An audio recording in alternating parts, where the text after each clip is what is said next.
Hi! Welcome to our channel. ఈరోజు మన కథ 'నా ప్రాణమా' పార్ట్ 37. మీ మనసుకు నచ్చే అత్యంత అద్భుతమైన కథ. ఇక కథలోకి వెళ్దామా? అభి తను ఎవరో నాకెలా తెలుస్తుంది? సతీష్ నీకు తెలుసని నాకు తెలుసు కానీ నిజం చెప్పురా అభి. అభి అరే నీకు ఒక్కసారి చెప్తే అర్థం కాదా? నువ్వు ఆఫీస్కి వర్క్ చేయడానికి వచ్చావా లేక ముచ్చట్లు చెప్పడానికి వచ్చావా? పోయి వర్క్ చూసుకోపో అని సింహం లెక్క గర్జిస్తాడు. సతీష్ మనసులో వీడు ఆమె గురించి చెప్పడం ఇష్టం లేక నా మీద ఇలా సీరియస్ అవుతున్నాడు అనుకొని, ఓకే సార్ మీరు చెప్పినట్టే పని చేసుకోవడానికి వెళ్తున్నాను అని అభి వైపు సీరియస్గా చూస్తూ అక్కడి నుండి వెళ్ళిపోతాడు. అభి సతీష్ వెళ్ళగానే సీరియస్గా టేబుల్ మీద ఒక పంచ్ ఇస్తాడు. అప్పుడే అక్షర వాష్రూమ్లో నుండి బయటికి వస్తూ, నేను లోపలికి వెళ్ళేటప్పుడు సైలెంట్గానే ఉన్నాడు, ఇప్పుడేంటి ఇంత కోపంగా ఉన్నాడు అనుకుంటూ అభి వైపు చూస్తూ వెళ్ళి తన సీట్లో కూర్చుంటుంది. అభిగారు ఎందుకు అంత సీరియస్గా ఉన్నారు అనుకుంటూ ఫైల్ చూస్తూ సిస్టంలో ఏదో వర్క్ చేసుకుంటూ ఉంటే అక్షరకు మధ్యలో ఏదో డౌట్ వస్తుంది. అక్షర అభి వైపు ఒకసారి చూసి అడగాల వద్దా అని సార్ చిన్నగా పిలుస్తుంది. అభి అక్షర వైపు చూస్తే ఏంటి అని అడుగుతాడు. అతడు చిన్నగా అన్న అతని వాయిస్లో బేస్ గరుకుగా వచ్చేసరికి భయంతో సార్ స్మాల్ డౌట్ అని నెమ్మదిగా చెబుతుంది. అభి సతీష్కు చెబుదామంటే ఇంతసేపు అతడు అంత గట్టిగా కోటింగ్ ఇచ్చేసరికి మళ్ళీ సతీష్ అక్షరను ఏమైనా అడుగుతాడేమోనని జలసి ఫీల్ అవుతూ అభిని తనకే ఎక్స్ప్లెయిన్ చేయాలని ఫిక్స్ అవుతాడు. అభి అక్షర దగ్గరికి వస్తుంటే అక్షర గుండె వేగంగా లబ్ డబ్ అని కొట్టుకుంటూ ఆమె హార్ట్ బీట్ ఆమెకే వినిపిస్తుంది. అభి అక్షర దగ్గరికి రాగానే అనుకోకుండానే అక్షర తన సీట్లో నుంచి లేచి నిలబడుతుంది. వెళ్ళి తన పక్కన ఉన్న సీట్లో కూర్చొని అక్షర వైపు కూర్చోమన్నట్టుగా చూస్తాడు. అక్షర అభి చూపులను చదివినట్టే అర్థం చేసుకొని అక్కడ ఉన్న తన సీట్లోనే కూర్చుంటుంది.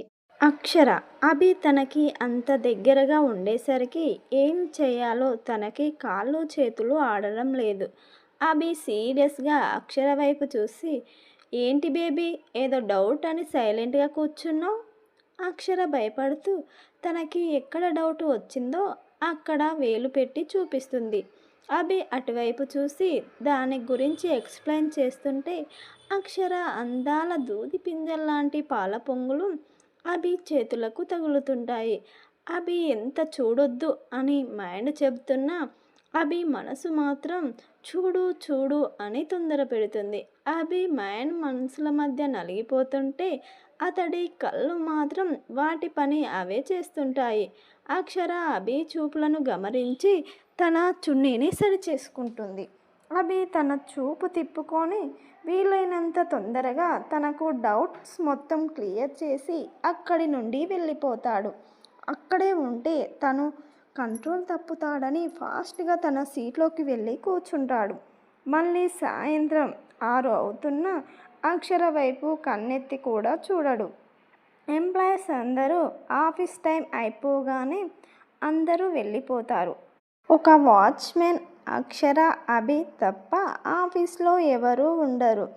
7:30 అవుతున్న అభి బయటికి రాకపోయేసరికి వాచ్మెన్ లోపలికి వచ్చి అభికి చెప్పే ధైర్యం లేక అలాగే నిలబడతాడు.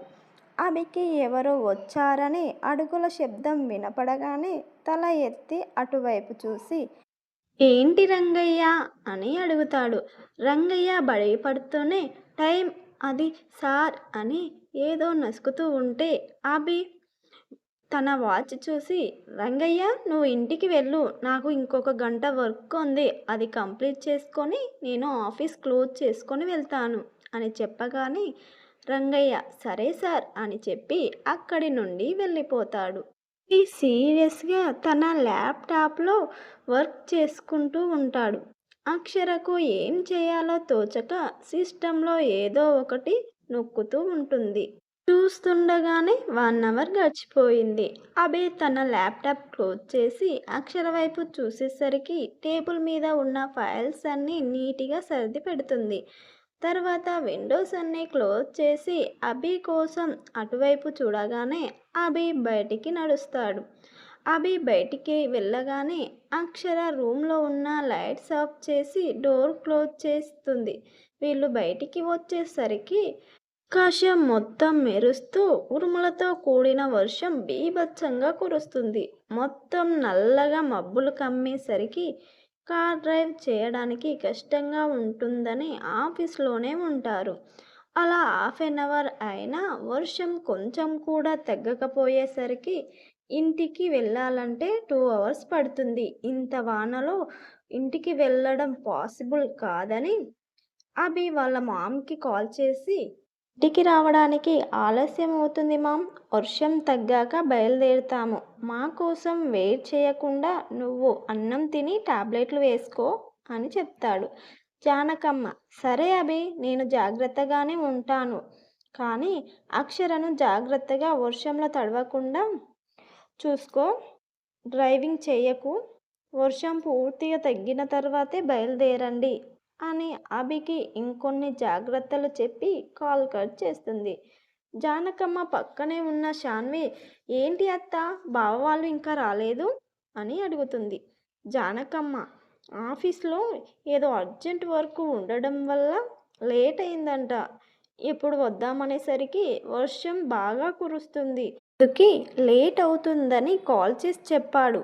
శాన్వి ఆఫీస్లో వీళ్ళు ఏం చేస్తారో ఏంటో అని మనసులో బాగా రగిలిపోతుంది. పైకి మాత్రం ఆఫీస్లో ఉండడం సేఫ్ కాదు కదా అత్త, ఇంటికి రమ్మనకపోయావా? జానకమ్మ కోపంగా ఇంత వర్షంలో ఎలా వస్తారే, మతి ఉండే మాట్లాడుతున్నావా, మన ఆఫీస్లో సేఫ్గా ఎందుకు ఉండదు అని గట్టిగా అడుగుతుంది. నేను ఎక్కువగా మాట్లాడితే ఈ ముసల్దానికి అనుమానం వస్తుందని మనసులోనే అనుకొని ఏమీ లేదత్తా, వాళ్ళు ఆఫీస్లో ఉంటే డిన్నర్ ఎప్పుడు చేస్తారు, లేట్ అవుతుంది కదా అని క్యాజువల్గా అన్నాను అంతే అని శాన్వి చెప్పి అక్కడి నుండి తన రూమ్లోకి వెళ్ళిపోతుంది.